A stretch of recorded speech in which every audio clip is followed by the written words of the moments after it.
pixka bat egia esan da, harrituta edo ez, orain dela 5 urte argitaratu genuen liburu hau, Zuloan izenekoa, eta ez nuke pentsatuko 5 urte eta gero, oraindik ere, horrelako hitzaldiak edo ematen ariko nintzakenik liburuaren inguruan, ezta?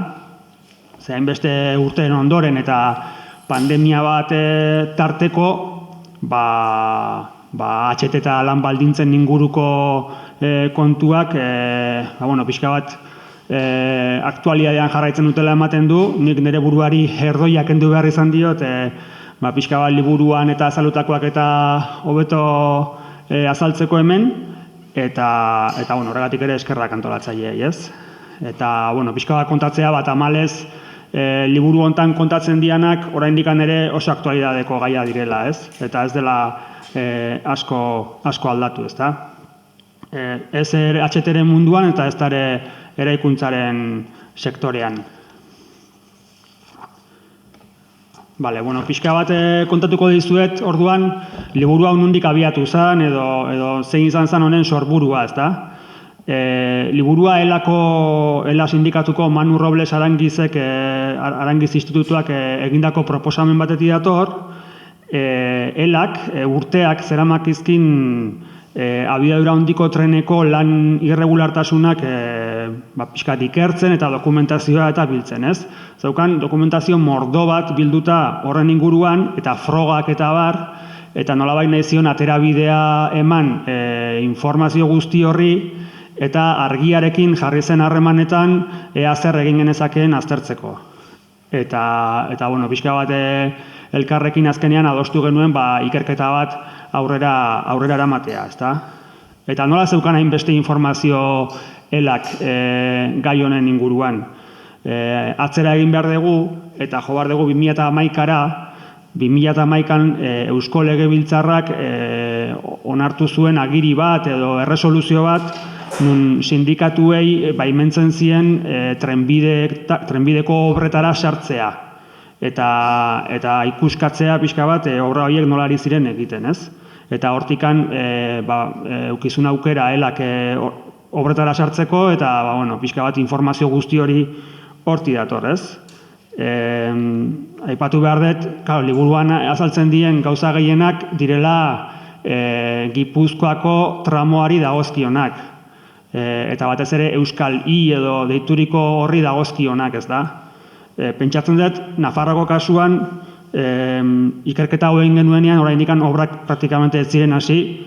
Ia da gaur egun orain ere azkeneko datua omen da Nafarroan 186, inbertsoaren 186 oraindik ez dela egin, ez? Baina orduan oraindik atzerago zegoen. Eta justo liburu hau idatzi genuenean Gipuzkoako tramoa zegoen aurreratuena eta bete-betean obretan zegoena, ez? Orduan asko zentratu ginean hor, eta baita ere ELAk informazioa horkoa zuelako, ez da?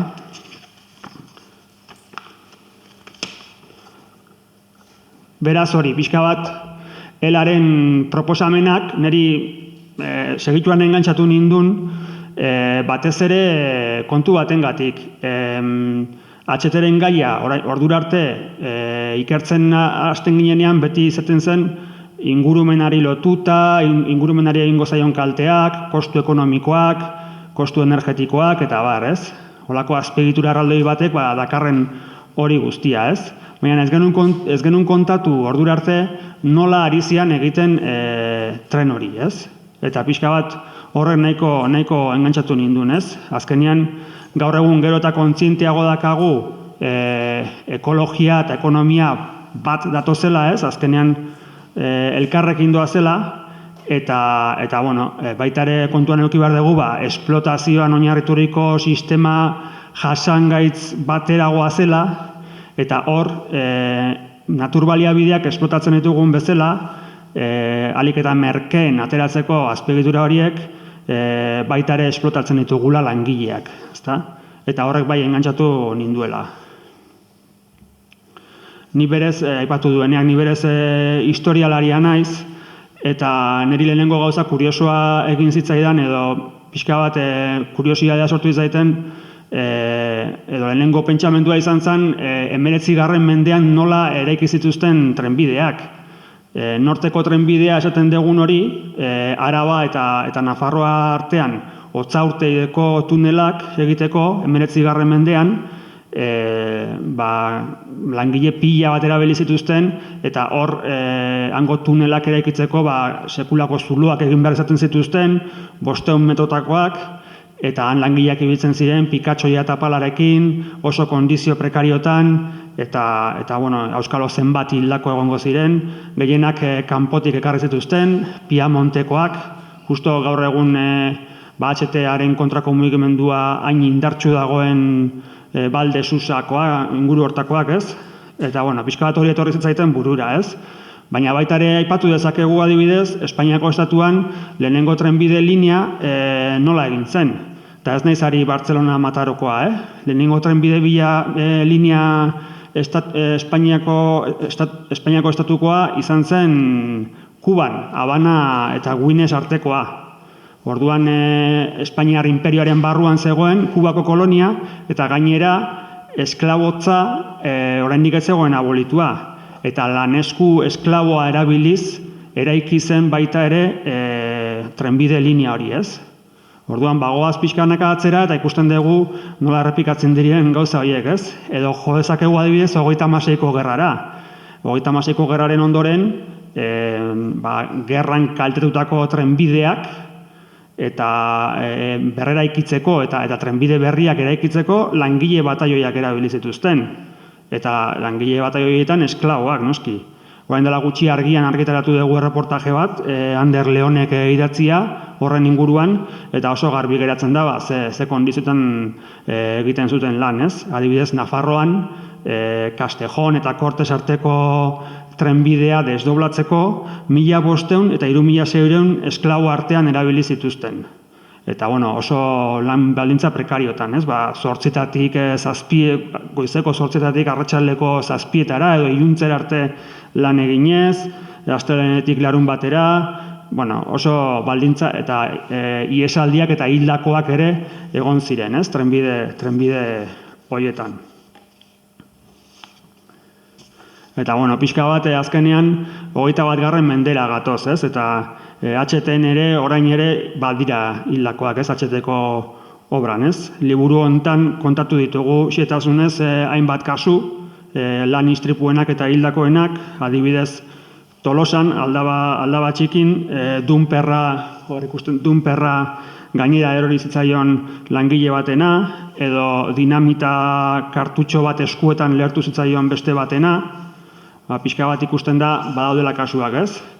Eta guk liburu hau egiterakoan, batez ere iturri nagusia da, nire iturri nagusia izan zen Igor San Jose elako eraikuntza arduraduna, bera ibili da Gipuzkoan HTRko obren atzetik eta berak eman digu informazio gehiena. Eta berak lan istripuez eta lan eriotzez beti esaten guk dakigula. Beti aipatzen zuen guk dakigula. Hau da, etzegon seguru zifra ofizialak horiek ote ziren, ez? Gaur egun esaten da 9 omen dira hildakoak HTen, baina etzegon bat ere seguru, ez? Ze hasierako urteetan eta bereziki tunel barruetan gertatutakoak oso isilpean geratu dira, ez? Eta kontuan eduki behar dugu, Euskal I deitzen dan hortan, 175 kilometroko trazatutik 104 lurpean dijoaztela. Hau da, 80 tunel daude, eta tunel batzuk dira 4 edo 5 kilometrokoak, ez? Orduan hor barruan ze gertatu den, zaila zaigu jakitea. Eta tunelez ari gehala, pixka bat, guk Igor San Joserekin egin genuen, hasi ginen bisitak egiten, eta horrela, ez, obretara, eta horrekin eta pasatako dokumentazioekin segituan ikusi genuen gure begiz ze kondizio prekariotan eta aritzen ziren, ez da? Zelan baldintza gogorretan eta batez ere tuneletan, ez? Tuneletan aritutako jendearekin egon du ginen, eta adibidez langile batek komentatzen zigun, Beazan kofratzailea, eta esaten zigun goizean goiz hartzen zirela tunelera, eta hasieran arnasa hartu zezakela lasai, ez? Baina gero, ordua jun, ordua etorri, eta gainera lan orduak asko dira, nolabait horko kamioien bueltan, kamioiak eta dunperrak gora eta bera, hor sortzezan gasa eta kutsadurarekin bukaeran amaitzen zutela beha kofratzailea zen eta egiten zuen sapaia, orduan gaina goiko partean amaitzen zuen gasarekin eta egunero negarrez. Eta nahi oso simbolikoa irutu zitzaiten, azkenean langile batek bukatzen balen badu bere lan eguna negarrez. Negar malkotan gasaren gatik ezin duelako oso simbolikoa da.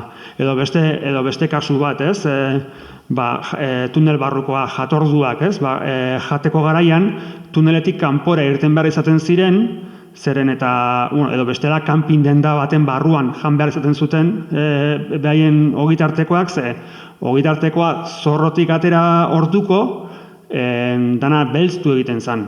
Kutsaduragatik eta hautsa eta gasangatik belztu egiten zen, ezin zuten jan.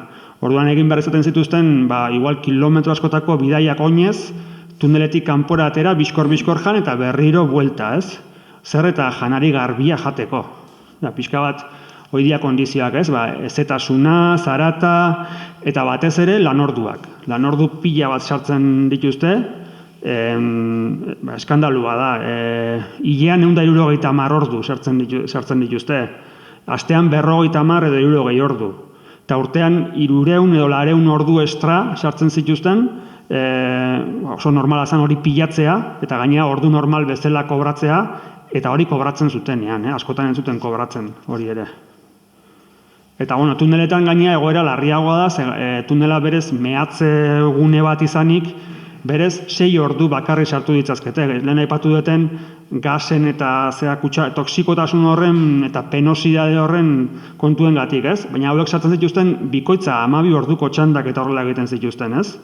Orduan, eta gaina paradoxa da, gero sindikatuari ez zioten usten barrura sartzen, zer eta mehatze gune bat zelako eta zeukalako baimenik. Baina aldi berean ari ziren gainetik pasatzen mehatzegunetako lege hori eta lan txandak asko zere handiagoak egiten zituzten, ez da?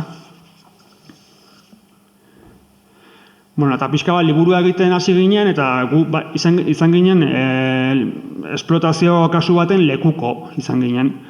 Bizitetako batean, Hernani eta Astigarraga arteko zatian, justu Donostitik gertu, Ergobiko zuibidea egiten ari ziren enpresa bateko langilekin egon ginen. Encofrados y Puentes de Castilla izenekoa, azpikontrata bat zen. Eta bertatik bertara ikusi genuen, nolako kondiziotan egiten zuten lan beraiek, ez? Egunero sartu behar izaten zituzten 10 edo 11 ordu, eta 7 euro ordua ordaintzen zieten. Miseri bat, Gipuzkoako lan hitzarmenan ordaindu behar ditenan erdia baina gutxiago, ez da? Eta hor sartzen ziren aparteko pagak eta dietak eta oporrak dana. Baina guri gehien harritu gintuna edo larritu gintuna izan zen ze bidaia arriskutsuak egiten zituzten, hauek normalean Kazeresetik etortzen ziren, enpresa honetako langileak, eta Kazeresen igandean, beraien kotxeetan juten ziren hiriburura, gauez, eta gero gaueko ordubi laurden gutxietan, hartzen zuten enpresako furgoneta eta gidatzen zuten ez dakitzen bat 100 kilometro, gau osoan, iristen ziren astelehen goizean Hernanira, eta han gauzak atorrak eta denak furgonetan utzita, zuzenean hasten ziren lanean. Hasten ziren lanean, zubibide horren gainean, oso modu, neko temerarioa, ez? Eta hori erabat debekatuta dago, hori ez da posible, ez? Orduan, pixka bat olako gauzak ikusi genitun, ez? Esan dut, langile gehienak kanpotarrak dira, atxeten, 180 dira atzerrikoak, eta nola baita ere pixkat azpikontrate babesgabetasun horrekin ere jokatzen dute, ez? Kontratistek. Behaiei ez diete inork esan ze eskubide dituzten, edo zer ez, hor normalean segituan beraiekin hizketan hasten zerenean segituan konturatzen zea, hor nagusiak dioena, hori da legea eta listo, ez? Orduan pixka bat hori izan egoera. Eta guk, liburu hau urtebete inguru, liburu hau egiten, edo ikerketa hau egiten urtebete inguru egon du ginen, baina liburua izan da azken emaitza, baina horren aurretik blog bat zabaldu genuen, eta blog horretan jasotzen genuen informazioa eta hola hasi ginen publikatzen, ez? Pixka bat informazioa kudeatzeko modua da hori, ez? Eta informazioa lortu dela, elikatzen blog hori.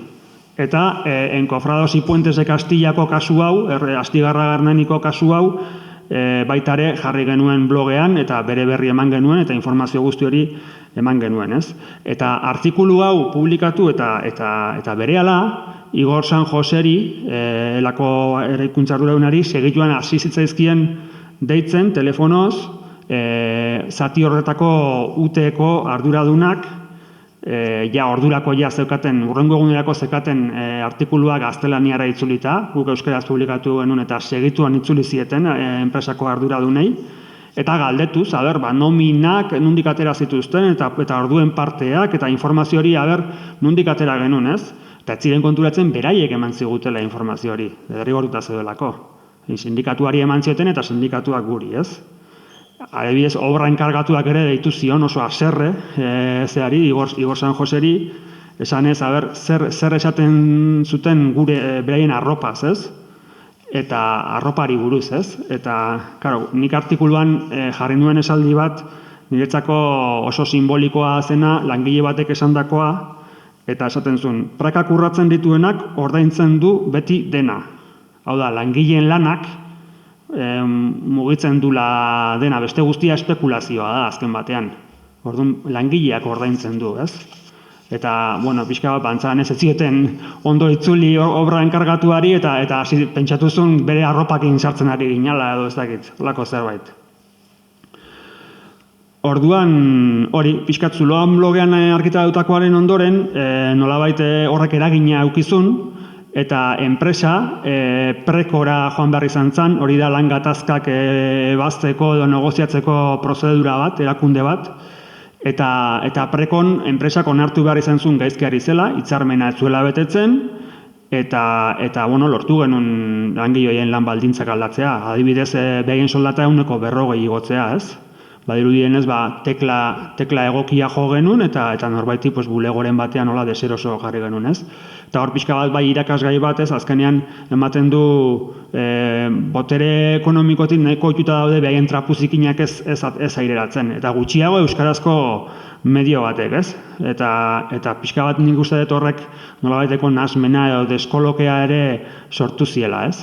Eta bai ikusten dela, ematen du txikia garelako ezin degula eragin, baina, ikusezinak gehala, ez, erraldo hien aurrean, baina ikasi dugu ez dela horrela, ez, eta ematen dugun pauso bakoitzeko, juten ginean obretara, ematen genuen pauso bakoitzeko, beraiek begira zaudela, eta argitaratzen genuen artikulu bakoitzeko erreakzio bat zegoela, ez, orduan hor ikusten da ere bai zenolako interesa dagoen atzean, ez. Eta lan ikuskaritzak zer? Pixka bat egia kontatzen, ze ikusi genuen guk, eta ze nolako prekariedadea eta lege urraketak dauden horratzian, eta zer egiten du administrazioak horren aurrean, ez? Elak askotan salatu du beste aldera begiratzen dula, besterik gabe. Eta guk ere bai, pixka bat ikusitakoarekin ezin dugu besterik esan. Hau da, ikuskaritzak ez duela bere lana betetzen, eta horren ordez sindikatuak bete behar duela lan hori, ez? Ni bisitetara juten nintzanean, lehenengo sorpresa zen, ze erraz sartzen nintzen obretara. Obrak ematen zuen garai bateko, ez dakit, obra bunkerizatu horiek, ez? Oso zaila dana guardez josita eta ez dakit zer, baina oso erraz sartzen ginen obretara. Oso muga lausuak zeuden, sartzen ginen baruraino, jartzen genuen kasko bat eta peto bat eta baruraino. Eta beste sorpresa bat izaten zen, ze erraz lortzen genuen informazioa, ez? Bai langilei beraiei galetuta, nola zeuden, ze lan baldintza zezkaten, eta baita ere dokumentazio bidez, parteak eta segituan lortzen genituen, ez? Eta hor da, galdera, ez? Guk, kazetari xume batek, lehenengo egunetik joan eta informazio hori lortzen badu, ikuskariak nola ez du hori lortzen? Zer egiten du ikuskariak? Nola ezin du hori lortu, ez? Pixka bat hor dago azkenean interesa edo, ez? Eta hori ikusten da, adibidez, Sogeprobi kasuan, hau ere liburuan aipatzen da, Eta hau da azpikontrata bat, egiten zuen alana Tabakalerako obretan, Donostiko Tabakalerako obretan, eta HTen aldi berean egon zen lanean.